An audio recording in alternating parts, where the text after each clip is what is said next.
Satu lawan Putros bekerja sama dia dengan Klok. Baik sekali satu oleh dua lawan. Dan kita lihat, bola dia. Ini dia. Wakaso geser dengan indah. Putros crossing. Saat banyak supporter terfokus pada dua gol yang dilesatkan oleh William Barros dan Febri Haryadi, kami melihat ada satu sosok anomali seorang pemain yang bermain begitu senyap, begitu rapi, namun begitu menakutkan bagi lawan. Namanya memang tak sebesar Ramon Tange maupun Julio Cesar. Namun dalam debutnya di Liga 1, mampu membuat para penonton bahkan komentator pun sampai berdecak kagum. Apa yang ditunjukkan oleh pemain ini menjaga harapan pertahanan Persib di sisi kiri, sekaligus nyawa dalam serangan Persib Bandung dalam mencetak gol. Seperti yang sudah kita katakan sebelumnya, nama Frans Putros itu memang tak semegah seperti deretan pemain yang datang menghiasi daftar skuad Persib Bandung di musim ini. Namanya tak setenar dengan Julio Cesar, Ramon Tange, Matricardi, atau bahkan William Marsilio. Yang mana para pemain itu lahir dari tanah Argentina dan Brazil, dua negara penghasil bibit sepak bola terbaik dunia. Sementara Frans Putros, ia datang dari Asia, bukan Jepang, bukan juga Korea, melainkan Irak. Sebuah negeri yang dikenal tangguh, keras, namun jarang sekali melahirkan bintang yang bersinar di Liga 1. Tak ada ekspektasi besar, tak ada beban yang menggantung di pundaknya. Ia datang nyaris tanpa sorotan. Namun di debutnya malam tadi, Frans Putros menjelma menjadi pusat perhatian. GBLA seperti menjadi panggung pribadinya, dan ia menari di atas rumput, mengendalikan permainan, memaksa semua orang yang menonton bertanya siapa sebenarnya pemain ini. Pertanyaan itu semakin menguat ketika kita mengingat di tengah eksodus besar-besaran, ketika pilar-pilar juara Persib pergi satu persatu, Boyan Hodak dipaksa membangun ulang pondasi tim dari puing-puing. Ia harus merangkai potongan puzzle yang tercerai-berai. Dan entah bagaimana, di tengah proses itu, ia menemukan sosok seperti Frans Putros. Pemain yang hadir bukan sebagai pemain pengganti. Ia adalah mutiara yang terkubur, yang kini bersinar di bawah lampu stadion. Penampilannya jauh melampaui harga pasarannya, kontribusinya melebihi ekspektasi siapapun. Dan malam itu dunia seolah berbisik, inilah detik-detik Boyan Hodak memperkenalkan kepada publik sepak bola negeri ini. Jika inilah monster barunya, seorang pemain asli temuan Boyan Hodak yang siap menorehkan kisahnya di Super League. Kepergian Edo Febriansyah meninggalkan lubang besar di tubuh pasukan Boyan Hodak. Lubang yang selama ini diisi oleh seorang bek kiri dengan naluri menyerang mematikan. Tak ada yang meremehkan kemampuan Edo. Sebagai bek sayap, ia mampu menusuk setajam winger murni, menghancurkan sisi pertahanan lawan dengan kecepatan dan determinasi. Namun satu kelemahan selalu membayanginya. Bertahan bukanlah senjata terkuatnya.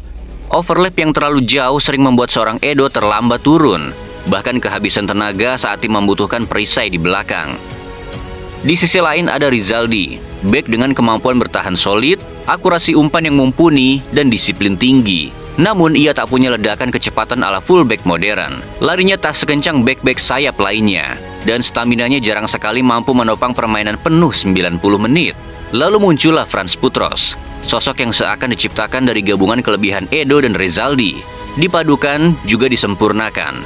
Frans Putros larinya secepat Edo, bertahannya setangguh Rizaldi. Crossingnya tajam, menusuk, namun ia tak pernah melupakan sumpahnya sebagai benteng terakhir di sisi kiri.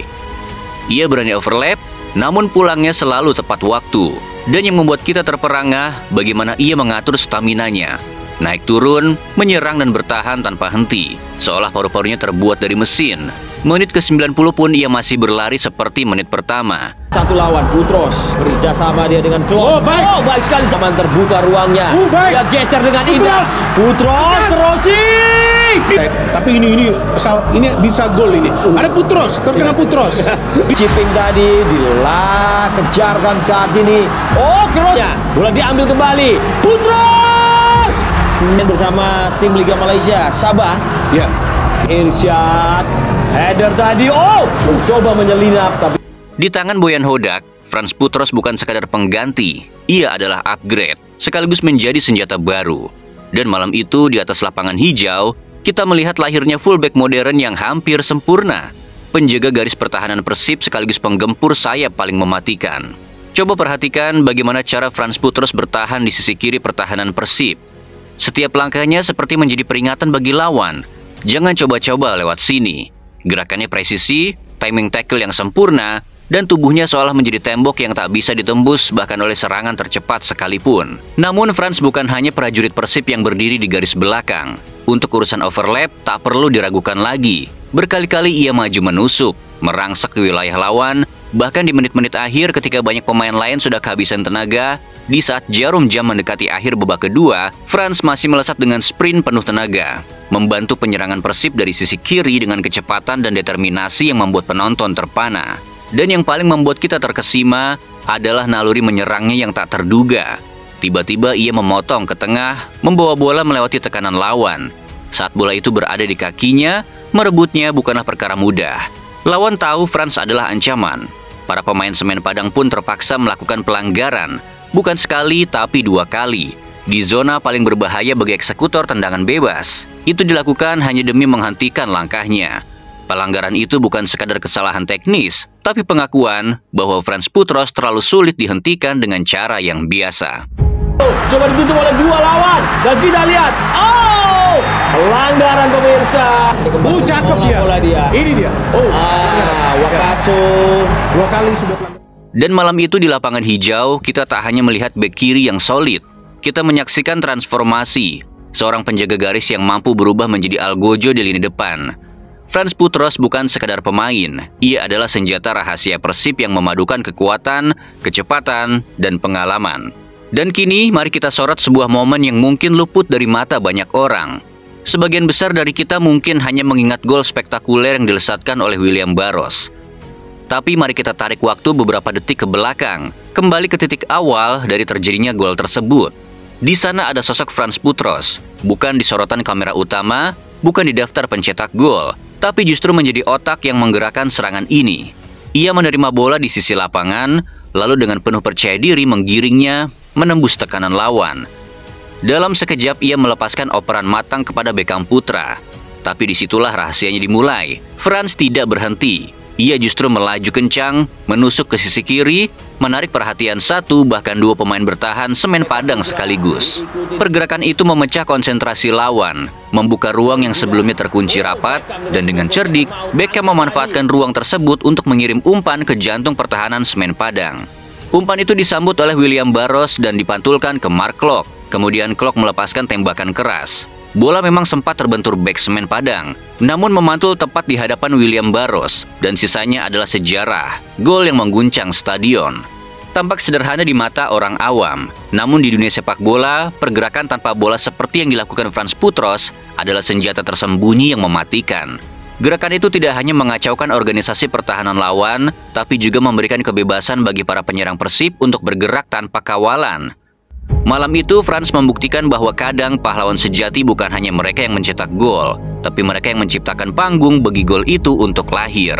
Bahkan salah satu komentator paling disegani di negeri ini, sosok yang ucapan dan analisanya selalu kita tunggu, Bung Binder, tak kuasa menutup rasa kagumnya. Malam itu di tengah sorak-sorai stadion yang menggema, ia menyaksikan langsung bagaimana Frans Putros tampil memukau dan menjadi otak permainan di lini belakang. Dan dari mulutnya yang biasanya penuh dengan analisis tajam, meluncur kata-kata yang bukan sekadar komentar teknis, melainkan pengakuan tulus bahwa apa yang diperlihatkan Frans Putros malam itu adalah sajian sepak bola kelas elit yang jarang kita saksikan dari seorang pemain bertahan di liga kita. Kiri depannya, bola diambil kembali. Putros! Tendangan dari Frans Putros.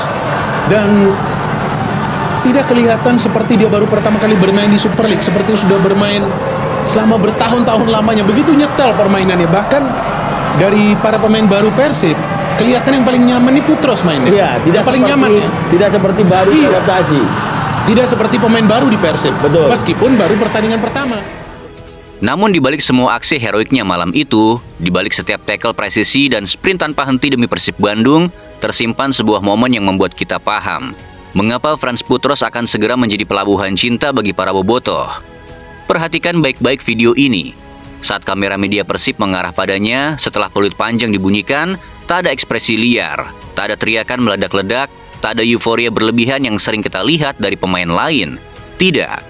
Frans hanya berjalan tenang, santai, dengan tatapan mata penuh keyakinan, dan satu ucapan sederhana yang terdengar begitu dalam, "Good, 3 points."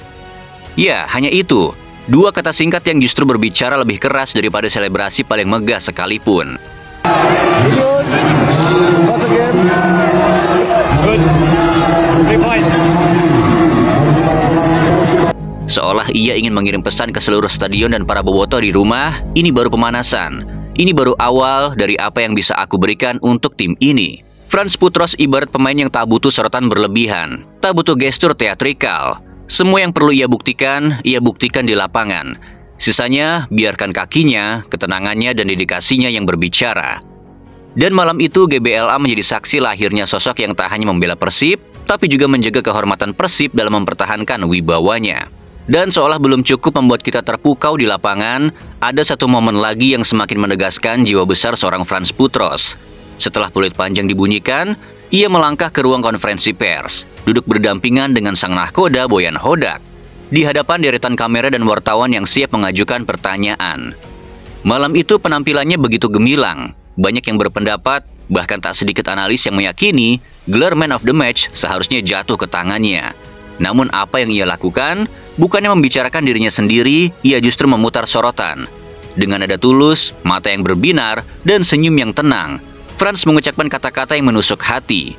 Sungguh nyaman bermain dengan seorang Beckham putra, yang intinya ia memuji habis-habisan bagaimana kualitas seorang Beckham putra malam tadi.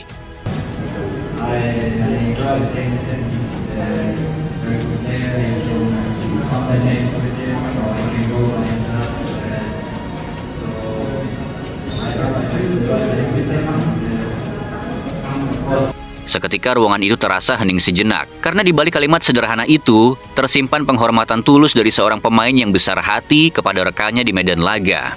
Dan tahukah kalian, berapa sebenarnya market value dari pemain ini? Hanya 6 miliar rupiah. Iya, angka yang bahkan masih tertinggal jauh di bawah salah satu debutan anyar tim rival abadi Persija Jakarta, yakni Jordi Amat, yang berdiri di kisaran 11 miliar rupiah. Angka itu kalau hanya dilihat di atas kertas, mungkin membuat banyak orang meremehkan. Tapi di atas lapangan, Franz Putros telah membuktikan bahwa nilainya tidak bisa diukur hanya dengan nominal. Ia adalah tembok yang mematahkan serangan, komandan lini belakang yang tak pernah takut, dan prajurit setia dalam barisan Boyan Hodak untuk membawa Persib meraih misi besar, Triple Champions. Nilainya di pasar mungkin 6 miliar, tapi nilainya di hati bobotoh, di detik-detik krusial pertandingan, di setiap tackle dan duel udara yang ia menangkan, itu tidak ternilai. Dan kini semua mata tertuju pada satu nama yang mungkin tak pernah kalian sangka akan menjadi kunci. Franz Putros, temuan emas Boyan Hodak yang datang tanpa gegap gempita, tanpa sorotan kamera yang berlebihan. Namun di atas lapangan, ia menjelma menjadi tembok kokoh, otak strategi, dan jiwa petarung yang tak kenal lelah. Dengan market value yang hanya 6 miliar rupiah, ia membuktikan bahwa harga di atas kertas bukanlah segalanya. Karena yang lebih mahal dari itu adalah keberanian, dedikasi, dan semangat juang yang ia tumpahkan demi Persib Bandung.